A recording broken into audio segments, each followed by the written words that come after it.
Good morning, ladies and gentlemen. Happy Saturday. We'd like to welcome you aboard to Flight 469 with service to Dallas, continuing service to Las Vegas.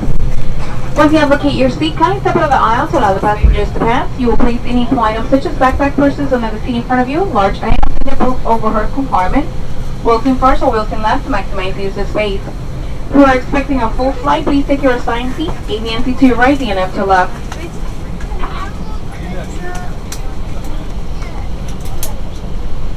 If you see in the emergency exit row, which is row 12 and 13, please take a moment to go over the safety information card located in the seat back packet in front of you.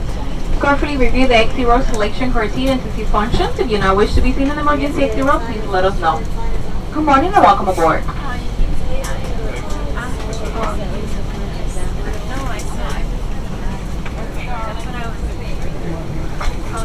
I'm right here.